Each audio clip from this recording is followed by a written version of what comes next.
Hello बच्चों, मैं हूं प्रवीण कुमार और ईश्वरदा मैथ एकेडमी में आपका एक बार फिर से स्वागत है। आज हम अपनी पुरानी वीडियो को कंटिन्यू करते हुए सेक्शन सी का सॉल्यूशन करेंगे। आज 12th का जो सीबीएसई सैंपल पेपर है 2025-26 का, तो आज उसको स्टार्ट करते हैं। Section C 26 number question given है और इसके दो पार्ट्स हैं, ए एंड बी। 26 क्वेश्चन में ए पार्ट में क्या गिवन है, 26 का ए पार्ट है ये, और इसमें हमें गिवन है if x to the power y is equal to e to the power x minus y, then we have to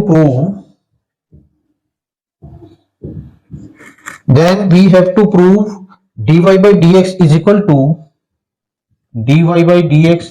to log x upon log x into e to the whole power 2, log x into e to the whole power 2, and hence find its value at x is equal to e, at x is equal to e पर to find the value। हमें इसकी value find करनी है x is equal to e पर, और ये prove करना है। ठीक है, तो इसके दो पार्ट्स हैं, ए पार्ट्स अभी सोल्व करते हैं, फिर उसके बाद बी करेंगे। तो देखते हैं कि हमें प्रूफ क्या करना है, dy by dx। इसका मतलब है हमें डिफरेंशिएट करना है। ठीक है, डिफरेंशिएट कैसे करेंगे, हमें ये गिवन है, तो हम यहां पर क्या करेंगे, बोथ साइड्स हम यहां पर लॉग लेंगे। तो हम यहां पर क्या लिखेंगे, taking log on both sides, log x to the power y is equal to log e to the power x minus y। ठीक है, तो अब क्या होगा, ये y हमारा यहां मल्टीप्लाई में आ जाएगा और यहां से x minus y log e ये मल्टीप्लाई में आ जाएगा। ठीक है, तो यहां से y log x is equal to x minus y बचेगा। तो ठीक है, ऐसा करते हैं, y को एक साथ लेफ्ट में ले लेते हैं y की टर्म्स, तो ये हो जाएगा y log x plus y is equal to x। अब यहां करेंगे तो यहां से y कॉमन ले सकता हूं, y कॉमन ले लेता हूं, बचेगा मेरे पास log x plus 1 is equal to में x, तो यहां से y इजिकल टू आ जाएगा x upon log x plus 1। ठीक है, अब y को मैंने सेपरेट कर दिया है। ठीक है, तो यहां तक का काम जो हमने किया है वो सिर्फ y और x को सेपरेट करने का काम हुआ है। अब हम क्या करेंगे, यहां पर डिफरेंशिएट कर देंगे। यहां पर हमारा क्वोशिएंट रूल लगेगा। क्वोशिएंट रूल में क्या होता है, denominator into differentiation of numerator. मैंने डायरेक्ट न्यूमरेटर मतलब x है और इसको डिफरेंशिएट कर दिया डायरेक्ट, तो x का डिफरेंशिएशन 1 होता है, माइनस न्यूमरेटर में x है एज इट इज आएगा, मल्टीप्लाई में आपका डिनोमिनेटर का डिफरेंशिएशन होगा, तो log x का होता है 1 अपॉन x। ठीक है, और 1 का होता है 0 क्योंकि 1 कांस्टेंट है, और divided by log x plus 1 का होल स्क्वायर। ये log x अलग है, ब्रैकेट में ले लेता हूं, और प्लस 1 अलग है। ठीक है,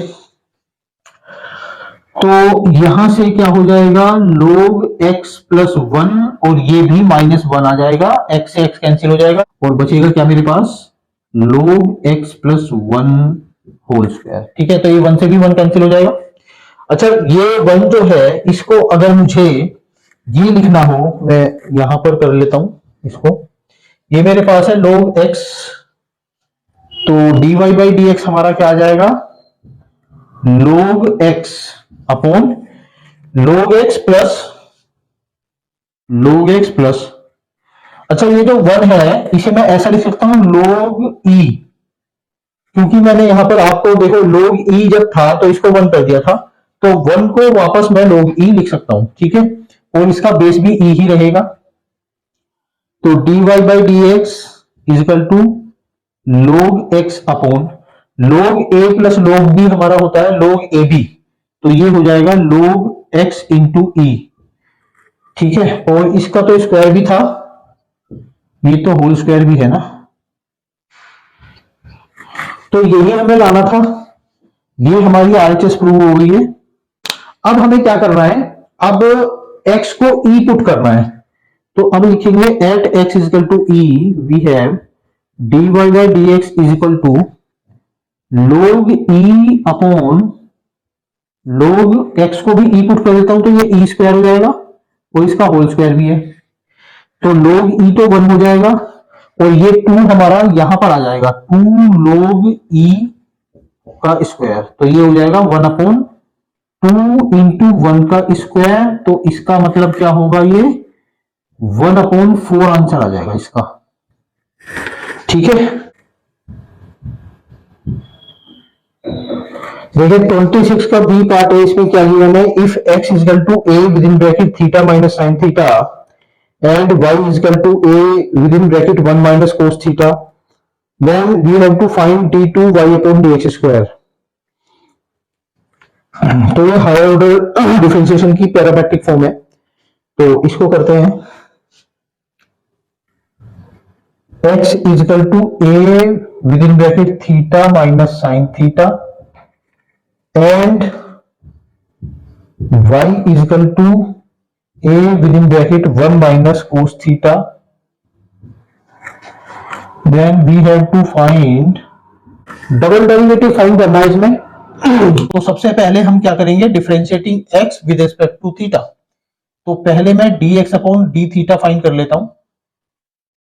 ठीक है, dx अपॉन डी थीटा क्या हो जाएगा, a with in bracket theta का differentiation with respect to theta ही कर रहा हूं तो 1 आएगा और माइनस साइन थीटा का हो जाएगा cos theta.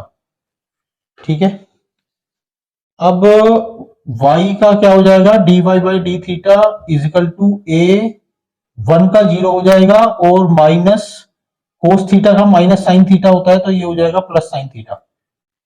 dx upon D theta हमारा आ चुका है, dy अपॉन डी थीटा आ चुका है, तो हम क्या करेंगे, dy बाई dx कैसे फाइंड करेंगे, dy by d theta upon dx upon D theta. ठीक है, तो dy बाई डी थीटा हमारा ये रहा और dx अपॉन डी थीटा हमारा ये रहा, तो इन दोनों को डिवाइड कर देंगे, a sign theta upon a with in bracket 1 minus cos theta. ठीक है, तो मेरा dy by d x finally क्या आ जाएगा, यहां से हमारा dy बाई डी एक्स आ जाएगा sign theta upon 1 minus cos theta. अब इसको थोड़ा सा और कंसाइज करने की कोशिश करते हैं कि ज्यादातर जब भी क्वेश्चन सोल्व करते हैं और कहीं पर कोस के साथ 1 आ जाए प्लस या माइनस में, अगर कोस के साथ 1 आ जाए प्लस या माइनस में, तो हमें कोस 2 थीटा के 4 फॉर्मूले याद हैं। एक तो स्टैंडर्ड फॉर्म में होता है cos 2 theta equal to cos square theta minus sine square theta, एक होता है 1 माइनस 2 साइन स्क्वायर थीटा और एक होता है 2 कोस स्क्वायर थीटा माइनस 1। तो मुझे क्या करना है, मेरे पास जो 1 माइनस 2 साइन स्क्वायर थीटा है और जो 2 कोस स्क्वायर थीटा माइनस 1 है, वहां पर एक 1 प्लस में आता है और एक 1 माइनस में। अगर मुझे 1 रिमूव करना है तो मैं क्या देखूंगा, यहां पर ये प्लस का 1 है, प्लस का 1 है तो मुझे माइनस का 1 चाहिए, तो मैं यहां पर क्या लगाऊंगा, dy by d x is equal to sine 2 theta का फॉर्मूला लगा देते हैं, 2 sine theta upon 2 into cos theta upon 2 और यहां पर 1 माइनस, यहां पर लगाएंगे 1 minus 2 sign square theta by 2। ठीक है, तो ये हमारा क्या हो जाएगा, dy by d x is equal to, ये तो है 2 sine theta upon 2 into cos theta upon 2, ये तो हमारा अभी फिलहाल के लिए एज इट इज रखते हैं इसको। यहां पर देखो आप, यहां पर माइनस से जब मल्टीप्लाई करेंगे तो 1 माइनस का हो जाएगा और जो ये माइनस का 2 साइन स्क्वायर थीटा बाई 2 है ये प्लस हो जाएगा 2 साइन स्क्वायर थीटा बाई 2। यहां से 1 से 1 कैंसिल होगा और फिर ये 2 से 2 कैंसिल हो जाएगा और एक साइन स्क्वायर है, यहां पर एक साइन से एक पूरा साइन कैंसिल, तो ये बचेगा कोस थीटा अपॉन 2 और इसके अपॉन में है साइन थीटा अपॉन 2, तो कोस बाई साइन होता है कोट, तो ये हो जाएगा कोस थीटा बाई 2। तो मेरा जो फाइनली कंसाइज करके आया है dy बाई डी एक्स, वो कोट थीटा अपॉन 2 आ गया। अब मुझे इसको फिर से डिफरेंशिएट करना है विद रिस्पेक्ट टू x ही, क्योंकि मुझे d2y upon dx square find करना है, करना विद रिस्पेक्ट टू x है और फंक्शन मेरा, फंक्शन का जो वेरिएबल है वो थीटा है, तो ये बात हमें यहां पर ध्यान रखनी होगी बस। ठीक है, तो इसको डबल डेरिवेटिव करते हैं, तो again differentiating dy by d x with respect to x, ठीक है, तो इस तरह से हम लिखकर आगे बढ़ते हैं। D two Y upon D x square is equal to cot theta का डिफरेंशिएशन क्या होता है minus cosec square theta, minus cosec square theta upon two, और theta upon two standard form में नहीं था तो इसका फिर से होगा 1/2, और थीटा का फिर से होगा D theta upon D x, ठीक है, क्योंकि विद रिस्पेक्ट टू एक्स है। तो यहां से क्या हो जाएगा, d two Y upon D x square is equal to -1/2। इसको मैं लिख सकता हूं, इसको मैं ऐसा कर सकता हूं 1/sin स्क्वायर थीटा बाई 2, ठीक है। और D theta upon D x मेरा क्या है, वो यहां से मैं फाइंड कर लूंगा, D X upon D theta है A with in bracket 1 minus cos theta, ठीक है। तो इसका रेसिप्रोकल कर देते हैं, तो ये हो जाएगा 1 अपॉन ए, और 1 माइनस कोस थीटा मेरा क्या आया था यहां पर, ये आया था 2 साइन स्क्वायर थीटा अपॉन 2। देखो यहां से ये मेरे पास 1 माइनस कोस थीटा था, यहां से मैं यहां तक आ चुका था, ये डिनोमिनेटर में ही है, अभी मैंने न्यूमरेटर से कुछ कैंसिल नहीं किया है, न्यूमरेटर सेपरेट है और डिनोमिनेटर सेपरेट है। और यहां से मैं यहां आया था, ये मैंने 1 से 1 कैंसिल किया था, बस वो तो डिनोमिनेटर में ही कैंसिल हो गया था।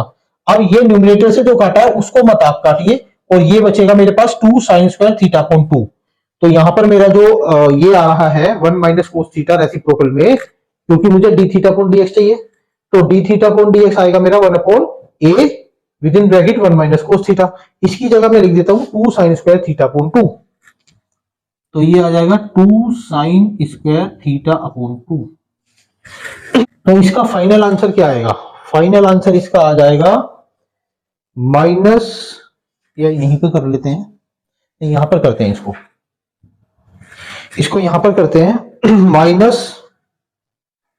1/2, और ये एक 2 है तो मल्टीप्लाई हो रही है तो 4 आ जाएगा, 1/4 साइन स्क्वायर थीटा अपॉन 2, और ये भी डिवाइड में है, तो इसका मतलब है हमने इसको कोसेक स्क्वायर में ही रहने देना चाहिए था, क्योंकि मुझे लगा था कि ये कैंसिल हो जाएगा, बट ये कैंसिल नहीं हो रहा है।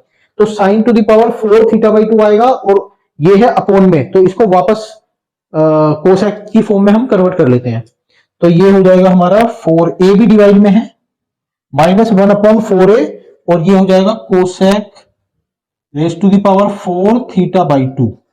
तो ये हमारा फाइनल आंसर आना चाहिए d two y by d x square. यहां पर लिख लेते हैं D two Y upon D x square is equal to, ये हमारा फाइनल आंसर आ जाएगा, ठीक है। तो ये हमारा 26 क्वेश्चन था, जिसके दोनों पार्ट्स कवर किए हमने, डिफरेंशिएशन से रिलेटेड था, और इस तरह का भी क्वेश्चन आता ही रहता है, ठीक है। तो आपको अगर वीडियो अच्छी लग रही है तो आप मुझे सब्सक्राइब भी जरूर करते रहिए, और लाइक और शेयर भी कीजिए मेरी वीडियो, ताकि ज्यादा से ज्यादा बच्चों तक पहुंच पाए। तो अभी 9 तारीख का आपका एग्जाम है, तो आप जल्दी से जल्दी इसको शेयर करते जाइए और सब्सक्राइब करते जाइए। तो आगे देखते हैं 27 नंबर क्वेश्चन में क्या है। देखिए 27 क्वेश्चन में दिया हुआ है, a spherical ball of ice melts in such a way that the rate at which its volume decrease at any instant is directly proportional to its surface area. Prove that the radius of the ice ball decrease at a constant rate. तो मैं directly ले लेता हूं, ऐसा मान लेता हूं कि v हमारा वॉल्यूम है स्फेरिकल आइस का, ठीक है, स्फेरिकल आइस बॉल है जिसका वॉल्यूम मैंने v लेट कर लिया है, और सरफेस एरिया को मैं s लेट कर लेता हूं, ठीक है। तो जो rate of change of volume है वो डायरेक्टली प्रोपोर्शनल किसके है, decrease at any instant is directly proportional to its surface area, तो ये -s, तो ये directly proportional to surface area है, rate of change of volume, ठीक है। और हमें क्या प्रूव करना है, हमें ये प्रूव करना है कि जो इसकी रेडियस का रेट ऑफ चेंज है, मतलब dr/dt, वो कांस्टेंट है, ठीक है। तो एक कांस्टेंट मैं इसके साथ भी लगाऊंगा, क्योंकि ये डायरेक्टली प्रोपोर्शनल है, तो इक्वल तो नहीं हो सकता, कोई कांस्टेंट से मल्टीप्लाई करके ही इक्वल होगा, तो मैं इसे ks ले लेता हूं, ठीक है। अब क्या करते हैं, अब पहले dv/dt फाइंड कर लेते हैं। v हमें पता है क्या होता है स्फेरिकल बॉल का, 4/3 पाई r क्यूब, तो इसको विद रिस्पेक्ट टू टाइम के ही डिफरेंशिएट करेंगे, तो dv/dt इजिकल टू क्या हो जाएगा, 4/3 पाई ये तो कांस्टेंट पार्ट है, इसको सेपरेट कर देते हैं। ये हो जाएगा 3r² और dr/dt, क्योंकि विद रिस्पेक्ट टू टाइम के डेरिवेट हो रहा है यहां पर, ठीक है। ये 3 से 3 कैंसिल हो जाएगा, ये हो जाएगा 4πr² dr/dt, ठीक है। अब ये जो dv/dt है, मैं इसको पुट कर सकता हूं -ks, तो यहां पर मैं रख देता हूं -ks इक्वल टू, अच्छा ये 4πr² भी तो s होता है, 4πr² भी तो s ही होता है, तो ये हमारा क्या हो जाएगा, ये हमारा हो जाएगा dr/dt, s into dr/dt, s से s कैंसिल हो जाएगा, तो dr/dt क्या आ जाएगा हमारा -k। इसका मतलब है ये dr/dt जो है वो कांस्टेंट रेट से डिक्रीज हो रहा है, ठीक है। यही हमें प्रूव करना था। देखिए 28 में हमें क्या गिवन है, sketch the graph y is equal to, 28 question में हमें गिवन है y इज इक्वल टू दिया हुआ है और x+1, और इसका मोड भी है, तो मोड ऑफ x+1 इवेल्युएट, हमें क्या इवेल्युएट करना है, integration from -4 to 2 mod of x+1, what does the value of this integral represent on the graph। अच्छा, इसको हमें क्या करना होगा, सबसे पहले हमें ये देखना है, ये जो मोड वाला क्वेश्चन होता है ना, इसमें आप ये देख लो, जो मोड के अंदर जो भी वैल्यू है, रफली मैं आइडिया दे रहा हूं आपको, मोड के अंदर जो भी वैल्यू है वो x+1 है, इसको पहले 0 के इक्वल रख के देखते हैं, तो x इक्वल टू -1, इसका मतलब है अगर मैं इसको -1 पुट करता हूं तो ये 0 हो जाएगा, ठीक है। एक रफली आइडिया ले लेता हूं, तो ये -1 पे 0 हो रहा है, ठीक है। तो इसको मैं दो पार्ट्स में डिवाइड करूंगा। जब x की वैल्यू मैंने -1 पर, अच्छा ये -1 पर 0 हो रहा है ना, -1 पर 0 हो रहा है, तो अगर मैं -1 से कम लेता हूं, -1 से अगर मैं कम वैल्यू लेता हूं x की, तो ये कैसा आएगा, यहां पर पुट करके देखता हूं, x की वैल्यू मैं -1 से कम लेता हूं, ठीक है, तो मैं -2 ले लेता हूं, तो यहां पर -2 + 1 क्या हो जाएगा, -1, और -1 से कम लोगे, -3 ले लेता हूं, तो यहां पर क्या आ जाएगा, -2। इसका मतलब है अगर मैं -1 से कम लेता हूं x की वैल्यू, तो ये नेगेटिव आएगा, ठीक है। और मुझे इसको फाइनली पॉजिटिव करना है, तो एक माइनस मैं अपनी तरफ से लगा देता हूं, क्योंकि मैं -1 से कम ले रहा हूं, तो मैं -2, -3, -4, -5 एंड सो कुछ भी रियल नंबर ले सकता हूं, पॉइंट में भी ले सकता हूं, तो -1 से कम पर ये माइनस आएगा, लेकिन मुझे क्योंकि मोड लगा हुआ है तो फाइनल आंसर मेरा पॉजिटिव आना चाहिए, तो मैं एक और माइनस लगा देता हूं अपनी तरफ से, तो यहां पर क्या हो जाएगा, ये नेगेटिव लेना पड़ेगा फाइनली पॉजिटिव करने के लिए, ठीक है। और अगर x ग्रेटर देन और इक्वल टू -1 लेता हूं, तो ये 0 या ग्रेटर आएगा तो पॉजिटिव आएगा, तो फिर पॉजिटिव ही रहने देता हूं, ठीक है। तो इसका ग्राफ कैसा बनेगा, इसका ग्राफ कुछ इस तरह का बनना चाहिए। अगर ये मेरा एक्स वाई प्लेन है, तो -1 से स्टार्ट हो रहा है ना, तो ये -1 है, क्योंकि वैल्यू ऑफ एक्स है ना -1, ये -1 है। अब -1 से ये सीधा पॉजिटिव जा रहा है, -1 लिया तो 0 आ रहा है, तो ये रहा 0। अब मैं अगर 0 लेता हूं, ये 0 लेता हूं, तो इसकी वैल्यू क्या आएगी, 0 पुट करूंगा तो इसकी वैल्यू आएगी 1, तो ये रहा 1, तो यहां से ऐसे ये लाइन जाएगी, ठीक है। अब क्योंकि -1 से कम लेना है, तो मैं ये वाला फंक्शन लूंगा, मैं -2 ले लेता हूं, ये रहा -2, ऐसे ही रफली आइडिया ले लेता हूं, यहां पर भी 1 ही आएगा, तो ये ऐसे भी ऐसे ही जाएगा, ठीक है ना। तो ये हमारा ग्राफ बनेगा। अब बात आती है इंटीग्रेशन की, तो मैंने जब x+1 को 0 के बराबर रखा था, तो मेरा x इक्वल टू -1 आया था, ठीक है ना। तो -1 से कम पर, -1 से कम पर हमने इसकी वैल्यू नेगेटिव ली थी, तो इसका मतलब ये हुआ कि मैं इसकी जो लिमिट है उसको ब्रेक करूंगा, कि मुझे इस पूरे फंक्शन को नेगेटिव फॉर्म में कब लेना है और पॉजिटिव फॉर्म में कब लेना है, ठीक है। यहां से डिवाइड हो रहा है, तो अब इसको अगर मैं सोल्व करता हूं, तो -4 से, क्योंकि गिवन है लिमिट, और मेरी लिमिट यहां पे -1 के बाद चेंज हो जाएगी, तो -1 तक तो मुझे इसे नेगेटिव लेना है। अब -1 से लेस है, तो आपने फंक्शन ये वाला लिया हुआ है, देखो इसी से तो ये ग्राफ बना है, पॉजिटिव तो हमने करा था माइनस लगाकर, इसका फाइनल आंसर तो माइनस आ रहा था, लेकिन पॉजिटिव हमने इसको माइनस लगाकर इसलिए किया क्योंकि ये मोड में गिवन था। तो ये वाला फंक्शन दिया जाएगा, कहने का मतलब ये है dx। अच्छा यहां dx भी होगा, ठीक है।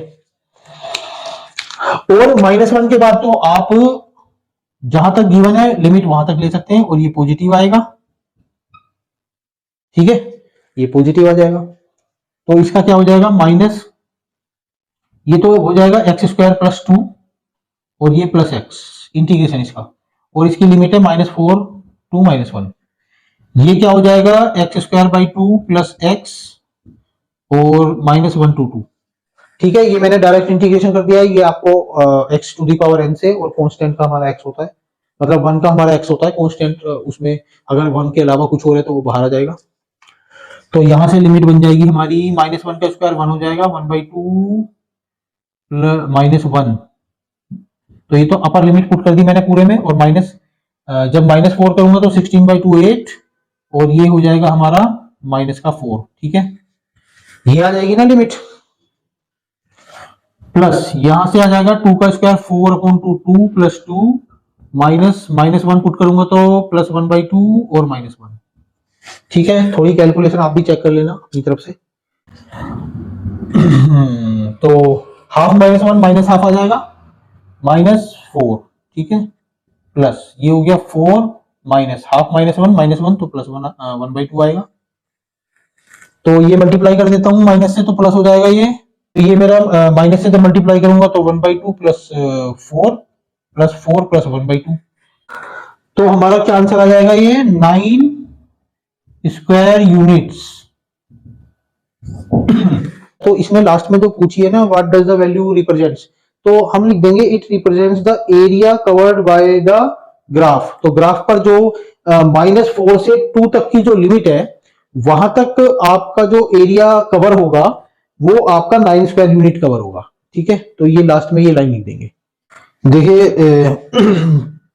29 का जो ए पार्ट है उसमें क्या गिवन है, find the distance of the point 2, -1, 3 from the line r vector is equal to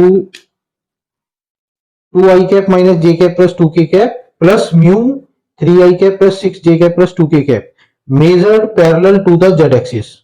तो हमें जो पॉइंट गिवन है 29 का ए है, पॉइंट हमें क्या गिवन है, पॉइंट इज 2 -1 3, ये हमें पॉइंट गिवन है।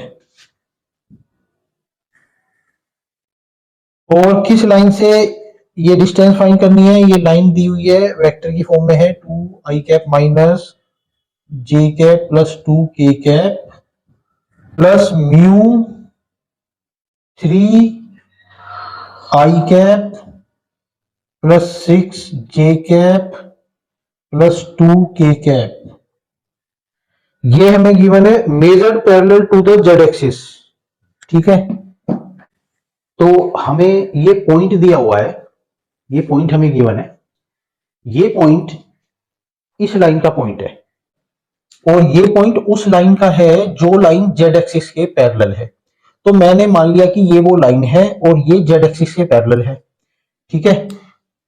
तो ये पॉइंट मैं ये मान लेता हूं, ये रहा पॉइंट ए, और ये है 2, -1, 3। अब ये हमें लाइन गिवन है, तो इसका जो पॉइंट निकलेगा, इस लाइन का कोई भी पॉइंट अगर होगा तो किस तरह से होगा, हम लिखेंगे any point on the given line, on the given line vector r, ठीक है ना। इसका क्या पॉइंट होगा, कैसे निकालते हैं, ये जो कंपोनेंट है ये ऐड हो जाएंगे 2 + 3 म्यू, 2 + 3 म्यू कोमा -1 + 6, -1 + 6 म्यू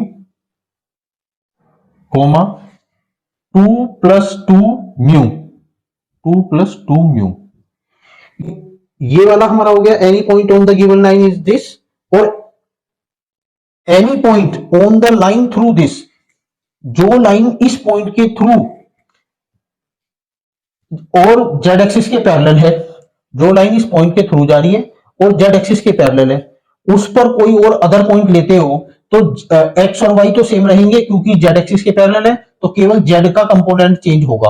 तो मैंने उसको लैम्बडा ले लिया। ठीक है, तो अब हम इन दोनों को कंपेयर करा देते हैं। ठीक है ना, तो हमारा ये हो जाएगा 2 + 3 म्यू इजिकल टू 2, यहां से म्यू क्या आ जाएगा 3 mu is equal to 0, mu is equal to 0। अब इसी को अगर मैं सेकंड वाले से देखता हूं, -1 + 6 mu is equal to -1, 6 mu is equal to ये +1 हो जाएगा 0, तो म्यू इजिकल टू फिर से 0। और थर्ड वाले से क्या हो जाएगा, क्योंकि 2 म्यू इजिकल टू लैम्बडा, अब म्यू तो मेरा 0 आ चुका है तो ये हो जाएगा लैम्बडा इजिकल टू 2 आ जाएगा। ठीक है, तो इसका मतलब है रिक्वायर्ड पॉइंट क्या हुआ,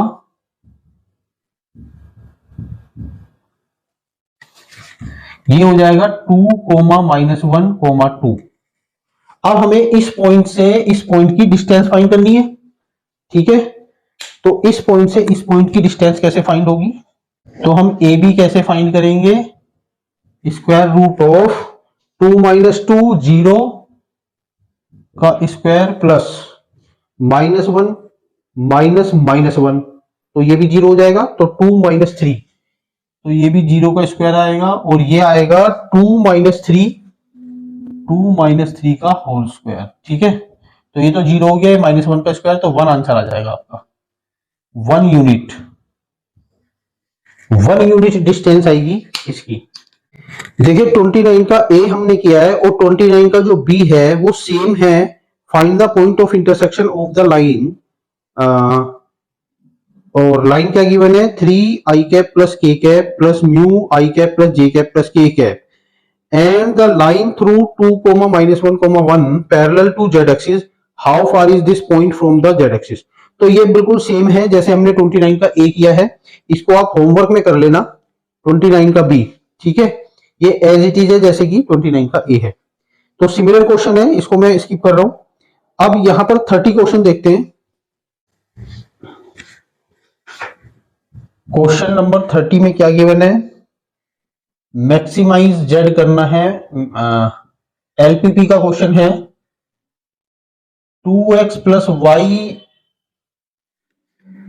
ठीक है, ये हमारा ऑब्जेक्टिव फंक्शन है, इसको ऑब्जेक्टिव फंक्शन बोलते हैं। मैक्सिमाइज जेड करना है हमें। ठीक है, इसको मैक्सिमम के लिए कॉर्नर पॉइंट फाइंड करने होंगे, और कॉन्स्टेंट्स जो हमारे गिवन है,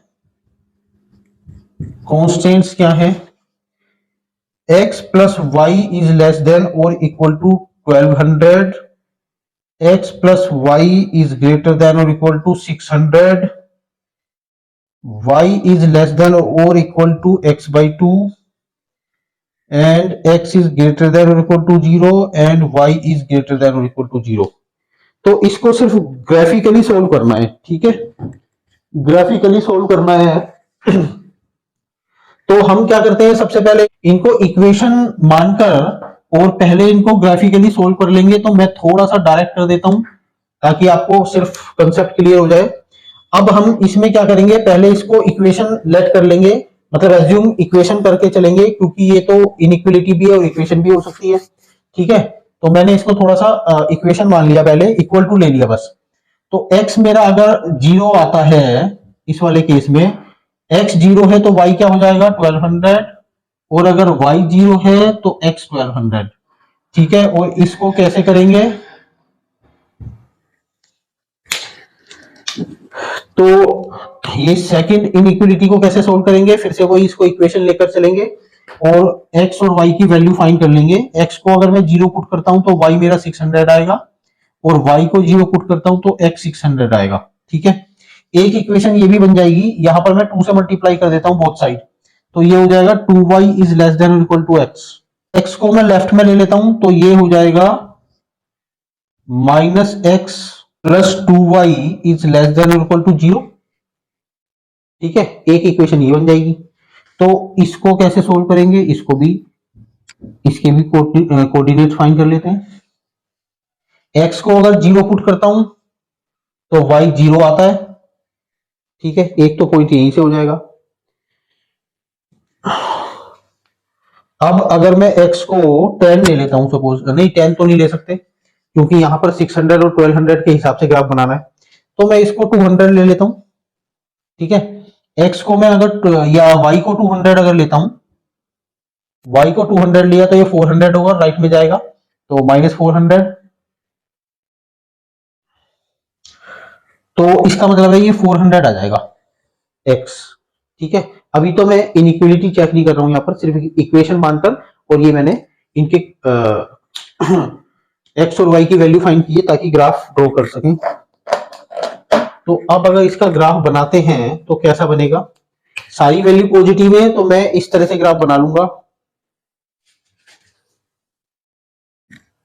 ठीक है, अब ये वाली इक्वेशन अगर सोल्व करते हैं तो x0 और y 1200, तो एक पॉइंट तो ये आ गया, तो ये हो गया 0 1200। ठीक है, साथ ही साथ लिख भी देता हूं, फिर x 1200 है और y 0 है, तो एक पॉइंट ये हो जाएगा, तो ये हो जाएगा हमारा 1200, 0। ठीक है, तो ये स्ट्रेट लाइन ड्रॉ हो जाएगी, यहां से कर लेते हैं, एक लाइन ये हो गई, इसको मैं लिख देता हूं इक्वेशन को, x plus y is equal to 1200, ताकि याद रहे। दूसरी ये वाली रहेगी 0 और 600, ये रहा 0 और 600। ठीक है, तो यहां लिख लेता हूं 0,600, ये हमारा सेकंड पॉइंट है, और 600,0, 600,0 ये रहा। ठीक है, इसको मिला देते हैं तो ये इस तरह से जाएगा, ये 600,0 आ गया। ये कॉर्नर पॉइंट्स फाइंड हो रहे हैं हमारे। ठीक है, ये अगर ए था, ये बी है, ये सी हो गया, और ये डी हो जाएगा। अभी और भी है, तो ये इस तरह से एक लाइन हो जाएगी, इसकी इक्वेशन हमारी हो जाएगी ये -x plus 2y is less than और इक्वल टू 0। ठीक है, अब x और y ग्रेटर देन 0 भी है। अब हमें ये चेक करना है कि एरिया कौन सा बाउंड होगा। ठीक है, ये वाली जो लाइन है वो हमारी है x plus y is equal to 600। ठीक है, ये हमारे 3 लाइन ड्रॉ हो गई हैं।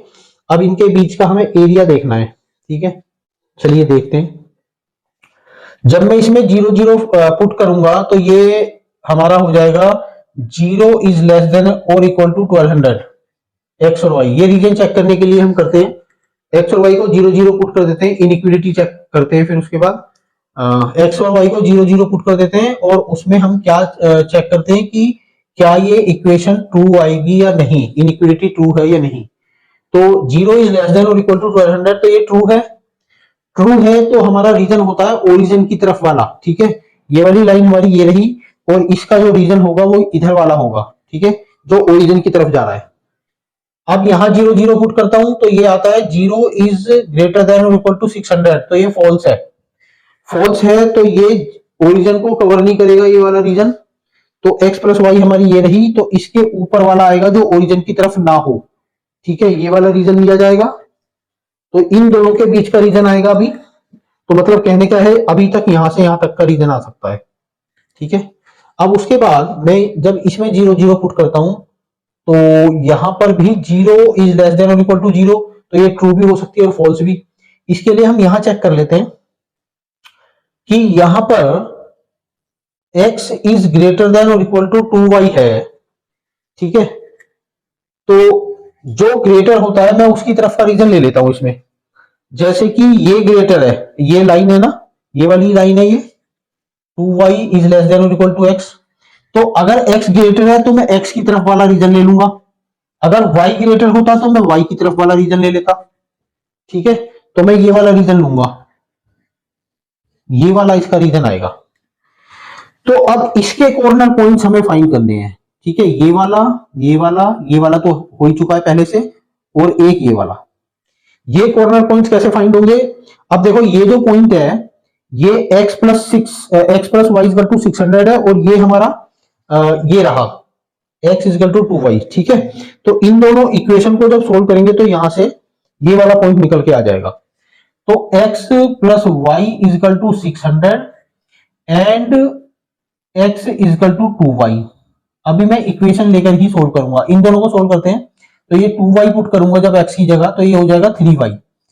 2y plus y is equal to 600, तो 3y इजकल टू 600, तो y इजकल टू 200 आ जाएगा।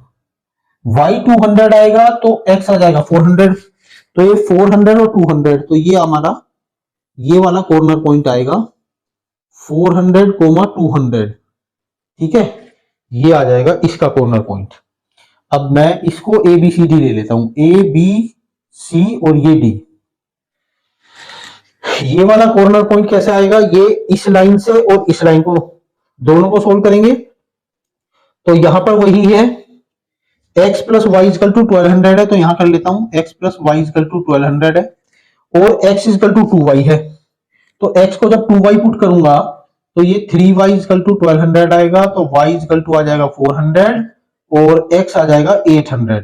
ठीक है, तो ये हमारे हो जाएंगे 800, 400।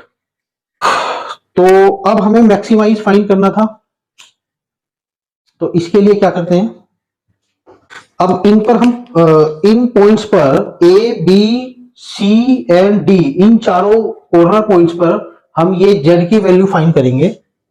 तो ये हो जाएगा जेड एट ए 800, 400। ठीक है, तो जब यहां पर मैं 2x प्लस वाई में x की जगह 800 पुट करूंगा तो ये हो जाएगा 1600 और प्लस 400, तो ये आएगा 2000।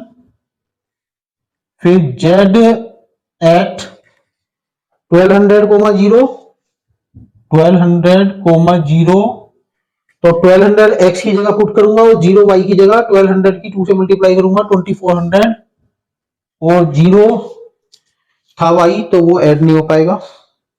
फिर c के कॉर्नर पॉइंट्स हैं 600, 0, तो यहां से मैं फाइंड करूंगा z एट 600, 0, और ये हो जाएगा 600 टू जा 1200 और प्लस 0, और z 400, 200 पर z at 400, 200 is equal to क्या आएगा, 400 टू जा 800 plus 200, 1000।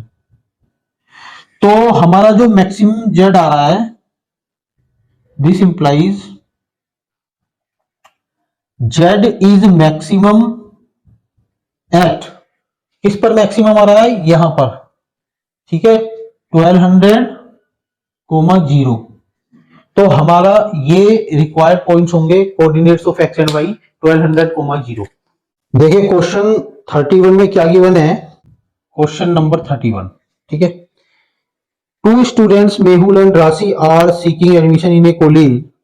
The probability that Mehul is selected is 0.4 and the probability of selection of exactly one of them is 0.5. Chances of selection of them is independent of each other. Find the chances of selection of Rashi. Also find the probability of selection of at least one of them. तो क्या given है data में, देखिए जो मेहुल के selection की probability है वो मैं ले लेता हूं P probability of M Mehul, और ये हमें गिवन है 0.4। प्रोबेबिलिटी ऑफ राशि को मैं लेट कर लेता हूं X, क्योंकि ये गिवन नहीं है। अब ये हमें मेहुल के सिलेक्शन की प्रोबेबिलिटी गिवन है, ये राशि की मैंने लेट कर ली X, और दोनों में से किसी एक के सिलेक्शन के जो चांस हैं वो हमें दिया हुआ है 0.5। तो उसको कैसे लिखेंगे, या तो मेहुल का सिलेक्शन होगा और राशि का नहीं होगा, प्लस या मेहुल का सिलेक्शन नहीं होगा और राशि का सिलेक्शन होगा। तो उसको इस तरह से रिप्रेजेंट करेंगे, यहां पर क्या है, मेहुल का सिलेक्शन हुआ है और राशि का नहीं हुआ, तो राशि की ना होने की प्रोबेबिलिटी आएगी, मतलब सिलेक्शन ना होने की। ठीक है, उसके बाद प्लस ये है मेहुल के सेलेक्ट ना होने की प्रोबेबिलिटी, लेकिन उसमें राशि सेलेक्ट होगी। तो यहां पर क्या हो जाएगा, जब मैं पी एम बार निकालूंगा तो इसका मतलब है 1 में से सब्ट्रैक्ट हो जाएगी, 1 में से सब्ट्रैक्ट हो जाएगा तो 0.6। तो अब मेहुल के सेलेक्ट ना होने की प्रोबेबिलिटी है ये। ठीक है, ऐसे ही राशि के सेलेक्ट ना होने की प्रोबेबिलिटी क्या आएगी, 1 - x। तो ये क्या हो जाएगा, अच्छा दोनों इंडिपेंडेंट भी हैं, दोनों का जो सिलेक्शन है वो इंडिपेंडेंट है, उसने ऐसा दिया हुआ है, तो हम यहां पर क्या करेंगे, probability of Mehul into probability of R bar, R not, ठीक है, plus probability of M bar into probability of R. तो हम पीएम की जगह पर क्या रखेंगे, 0.4, और ये 0.5 गिवन है तो मैं यहां लिख देता हूं 0.5, ठीक है। ये वाला जो पोर्शन है, ये लेफ्ट वाला, ये 0.5 गिवन है, पीएम 0.4 है, P R bar 1 minus x plus M not 0.6, P R कितना है एक्स, तो यहां से एक्स की वैल्यू आ जाएगी 0.5 इजकल टू 0.4 माइनस 0.4x और प्लस 0.6x, तो ये हो जाएगा इधर आके 0.1, ये लेफ्ट में आएगा 0.4 तो 0.1 आ जाएगा, और ये हो जाएगा 0.2x, यही होगा।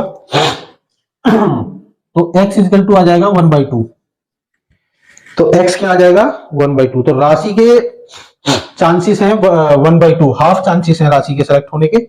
अब उसने एक और बात पूछी है, also find the probability of selection of at least one of them, one of them select होने की। अच्छा ऐसा करते हैं कि कम से कम दोनों में से एक तो सेलेक्ट हो ही जाए, या फिर दोनों भी सेलेक्ट हो सकते हैं, तो इसकी प्रोबेबिलिटी होती है 1 माइनस प्रोबेबिलिटी ऑफ, मेहुल को मैंने m से रिप्रेजेंट किया है तो m बार, और राशि को r से रिप्रेजेंट किया है तो इंटरसेक्शन r बार। कहने का मतलब है कि दोनों का ही सिलेक्शन ना हो, मैं उसकी प्रोबेबिलिटी फाइंड करूंगा और उसको 1 में से सब्ट्रैक्ट कर दूंगा, तो इसका मतलब है कम से कम किसी एक का सिलेक्शन तो हो ही जाएगा, इसका मतलब यही हुआ। तो 1 माइनस, और ये क्योंकि इंडिपेंडेंट भी थे तो ये हो जाएगा पी एम बार मल्टीप्लाई पी आर बार, ठीक है। तो 1 माइनस पी एम बार मेरा कितना था 0.6, और आर बार कितना था 1 माइनस एक्स, तो एक्स तो 1 है, सॉरी एक्स तो हाफ है, तो 1 माइनस हाफ भी हाफ ही हो जाएगा, तो ये 0.5 हो जाएगा, तो ये हो जाएगा हमारा माइनस 0.30, ठीक है। तो ये 0.7 आ जाएगा, फाइनल आंसर आपका 0.7 आएगा। ये हमारा पार्ट सी कवर हो चुका है। अब मैं जल्द से जल्द कोशिश करता हूं कि पार्ट डी को भी कंप्लीट कर पाऊं और जल्दी से जल्दी अपलोड कर पाऊं। तब तक के लिए आप मुझे सब्सक्राइब जरूर कीजिए, और अगर आपकी कोई क्वेरी है तो आप मुझे कमेंट में लिख सकते हैं। Thank you.